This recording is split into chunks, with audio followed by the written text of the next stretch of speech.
Hello, my name is Brian Larson and I teach orchestra at Chippewa Middle School. Hi, I'm Stephen Sweeney, and I also teach orchestra at Chippewa Middle School.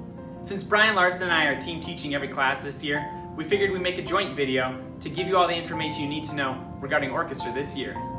Our primary goal this year is for students to be safe while enjoying making music together. If you look at our storage room, we have individual cubby slots for each of the violinists and violists so they don't have to share a space. We also have spaces blocked off on the floor for our cellists to store their instruments and anything else they might need for orchestra or for the rest of their day. As we come into the orchestra room, you'll see that all of our stands and chairs are placed 6 feet apart so we can all be in one room while playing music at a safe distance. We also have a secondary space outside called the orchestra tent. The orchestra tent is a place where we can take a mask break and play outside safely as long as the weather permits, even if there's a little bit of rain. That's what our tent is for. Students are already comfortable with our class cleaning routine. Mr. Larson and I spray down all the stands after class.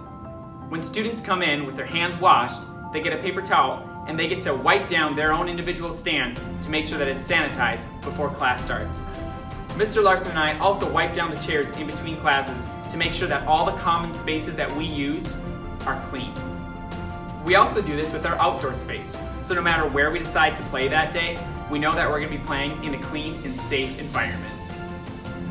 Due to the uncertainty of starting this school year, there are currently no planned concerts or performances planned for first semester.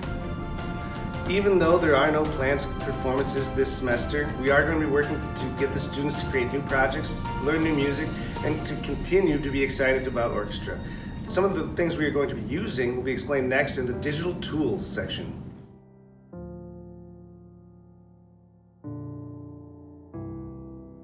One of the things we are doing to create an engaging experience for students here at Chippewa, as well as students online, is giving them choice.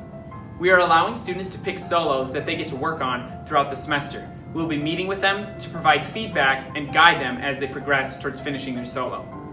We also are taking their input for pieces that we might play or repertoire for the entire orchestra. We will also be creating small ensembles, whether that means duets, trios, or quartets. Those small groups of students will be choosing their repertoire to work on as an ensemble. In order to complete our projects, we will be using a variety of digital tools. The first one, Smart Music, is a tool that many students should be familiar with because of their previous experience at Chippewa. This year, we'll be using it differently. Instead of collecting assignments through Smart Music, we want to offer it as a resource for students to explore. They can find solos to work on, duets, trios, and quartets, or even find our literature that we're playing as an entire ensemble in class.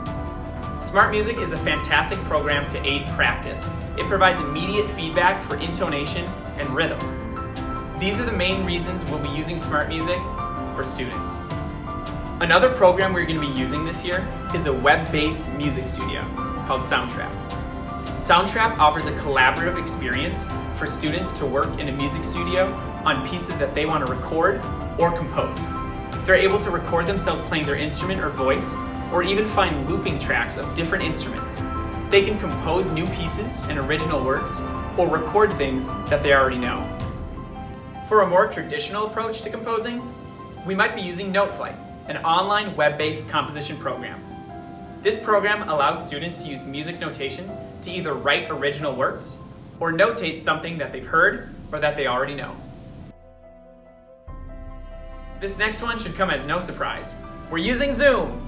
Zoom allows us to connect the students online with those who are here in the room at Chippewa. We begin class by playing through warm-ups, scales, and parts of our pieces as an entire group. It also offers us the flexibility of going into breakout rooms. With breakout rooms, we're able to individually help students.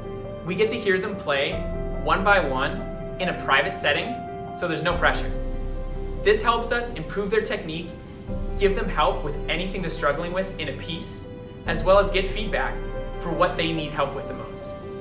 In order to assess progress, we have practice documents posted in Google Classroom.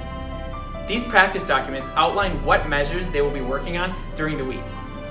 They point out what might be especially difficult, which techniques will be used, as well as how they can improve those techniques.